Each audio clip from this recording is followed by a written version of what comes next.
Olá, pessoal queridos, é uma alegria estar com vocês mais uma vez no programa da YK Editora, Dialogando com Orchese. Olá. E para falarmos um pouquinho do Tratado Notarial Registral, agora o volume 3. Nós, doutor Orchese, já fizemos a apresentação do volume 2, já explicamos que o 1 e o 5 ficaram para o final. E o volume 3, volume assim, que eu tenho muito carinho por esse volume 3, tabelionato de notas. É um volume que ficou parrudão, né? Mais de 1000 páginas, mais de 4000 notas de rodapé. Um volume assim, o doutor Orchese, como já mencionamos na outra ocasião, uma participação importantíssima, há muitos anos já juntos na confecção de trabalhos e na proposição de problemas. E é até bom mencionar talvez um pouquinho no começo o que são nossas reuniões acadêmicas mesmo, que se desenvolvem uma vez por semana, e há quanto tempo elas se desenvolvem, o que ela tem trazido de bom nessas reuniões? Então, desde que eu ingressei no grupo, né, no fim de 2014, começo de 2015, essas reuniões vêm se desenvolvendo semanalmente. Vai fazer um lustro, hein? Vai.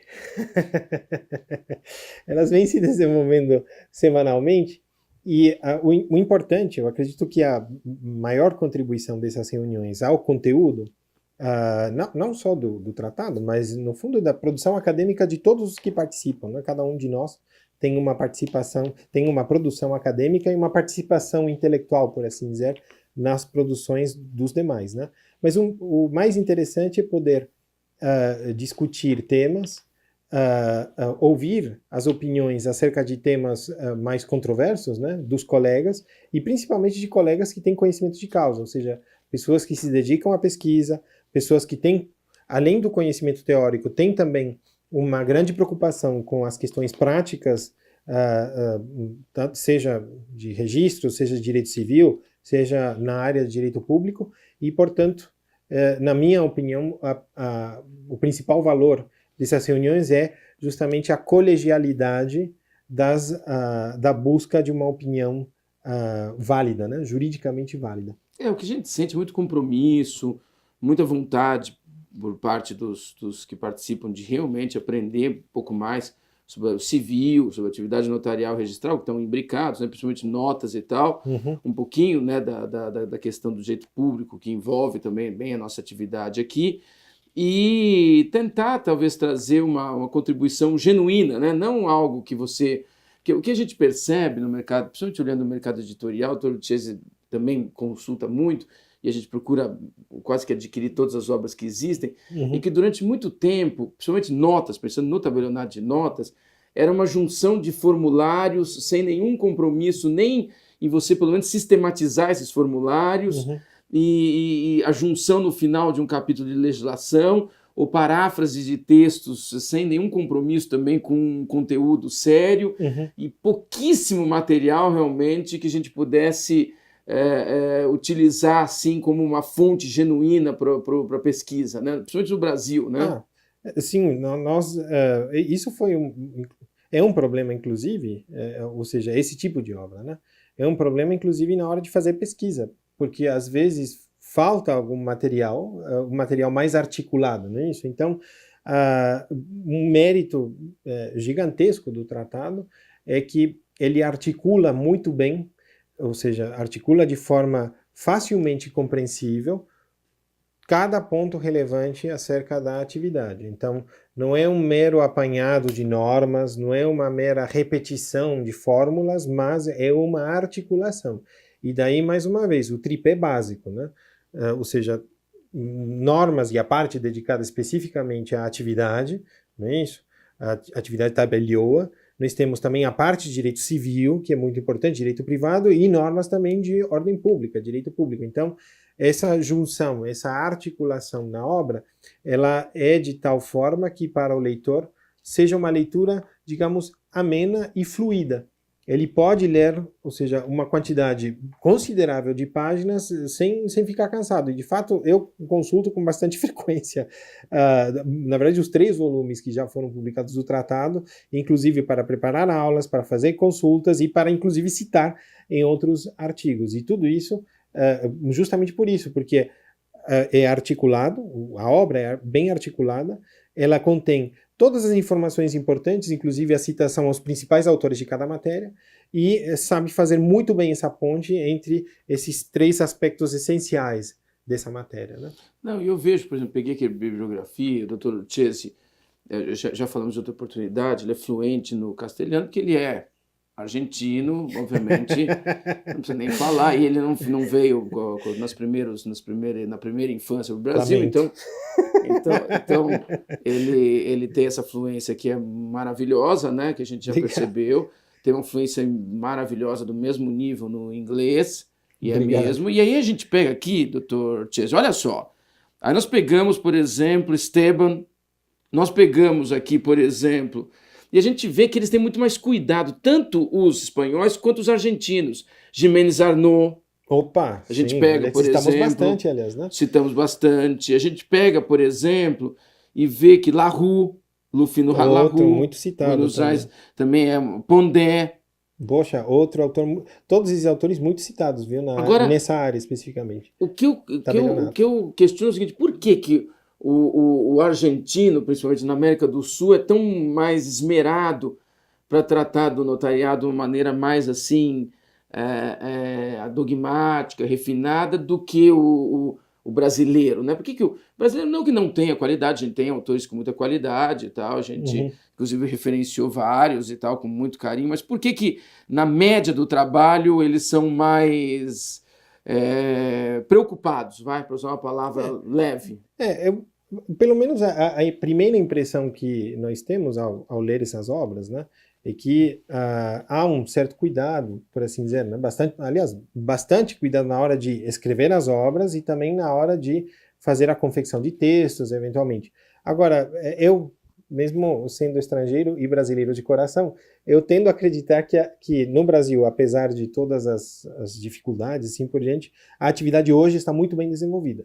Então, hoje nós temos uma atividade de tabeliô que se aproxima muito, na verdade, daquilo que se espera desse tipo de atividade. Sim, a gente vê os concursos todos, eles trouxeram para atividade outras pessoas que também não vamos desqualificar os que estavam antes, que nós tínhamos gente com muita envergadura antes e tal, que tinha realmente já uma atuação muito boa. Exatamente. E com uma produção acadêmica talvez melhorada, porque muitos vieram de uma não da academia propriamente dita, mas vieram com um viés um pouco mais acadêmico para a atividade, né? Já se trata hoje de uma atividade profissionalizada, ou seja, já está muito bem desenvolvida. Talvez por motivos históricos aqui no Brasil, né? Ou seja, a história do Brasil, né? O fato de termos tido toda uma fase imperial, primeiro, não é isso? Com um Estado muito mais, por assim dizer, patrimonialista inicialmente, não é isso? Eventualmente, todas as mudanças que ocorreram aos poucos, a partir do momento da proclamação da República e assim por diante, tenham resultado numa demora, talvez, na aprimoração de alguns institutos. Mas acredito que, mesmo assim, hoje, a nossa atividade aqui no Brasil seja equiparável em qualidade a qualquer um dos nossos vizinhos. E digo mais, em alguns aspectos, eu acredito que estejamos até, aos poucos, avançando mais. E isso, em grande parte, na minha opinião, por causa simplesmente de que o Brasil é um país muito dinâmico. E essa dinâmica contribui muito para o desenvolvimento de institutos e para o desenvolvimento de discussões e regras, inclusive, que em outros países demoraria mais, né? Muito bem.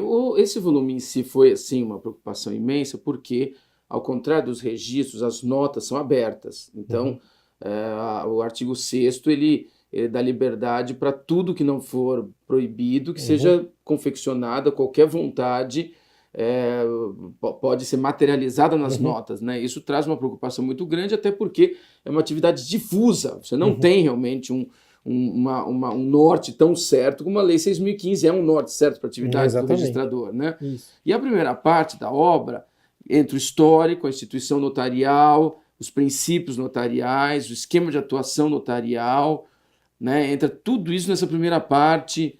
Depois, a segunda parte, entra a prática notarial, teoria do negócio, o ato notarial, e entramos na escritura pública 215 do Código Civil, que nem o civilista não explora com tanto carinho esse dispositivo, né?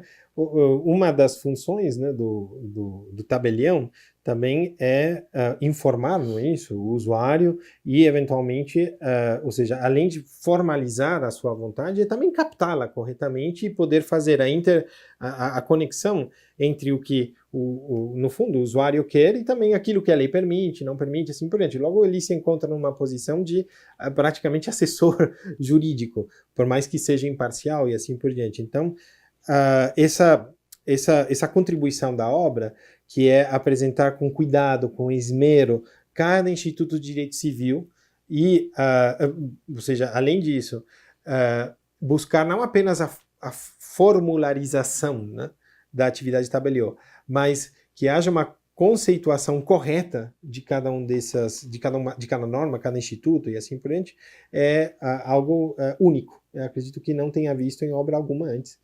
Isso, depois são trabalhos os títulos translativos, representação, mandato e procuração, dando a diferença de cada um deles, as atas notariais, que tem uma importância imensa, depois todo o sistema sucessório, né, porque desde da 2007, os inventários, partilhas, separações, divórcios, todas foram para o tabelionato de notas, petição de herança, o testamento, que sempre foi algo historicamente importante. Então, realmente, por isso que a obra acabou ficando com bem de família voluntário, dação em pagamento, os institutos de direitos reais, atos extraprotocolares, reconhecimento de firma, o histórico, a autenticação de documentos, histórico. Acabou uma atividade corriqueira aqui no Brasil. Esses atos são praticados todos os dias, milhares e milhares de atos. Então, digo mais, às vezes nós pensamos no Brasil que, por exemplo, não é costume aqui no Brasil fazer testamento, por exemplo, né? Não é algo que se faz corriqueiramente. Não. Mas a obra tem um caráter prospectivo nesse sentido. Em outras palavras, o destrinchamento, tá? Inclusive para o tabelião, né? De toda essa matéria, ajuda a que ele, no futuro, possa, aos poucos, contribuir para que, quando a pessoa, de alguma maneira, manifeste a sua vontade, num sentido que possa ser formalizado por meio de um testamento, ele consiga reconhecer isso e operacionalizar aquela vontade da melhor forma possível. Então, além de ter um cuidado com aquilo que ocorre hoje no Brasil, eu acho que a contribuição vai além. Ela é prospectiva, ela ajuda a desenvolver para o futuro, né, essa mesma atividade. Muito bem. A ideia para frente, obviamente, é sempre aprimorar, né? Nas outras edições, trazer outros conteúdos, acertar algumas situações e tal. A beleza da dinâmica do sistema é que as coisas vão, não digo evoluir, elas evoluem, mas elas se modificam ao longo do tempo. Isso é uma beleza própria, né? Com certeza, é a vida, né? No fundo, a vida é isso, a vida não é um movimento constante, mas há certamente um movimento, e é esse próprio movimento que constitui a beleza, enfim, do próprio viver, né? Muito bem, com isso nós encerramos esse Dialogando com Olcese e voltaremos com novas obras. Continue conosco. Muito obrigado.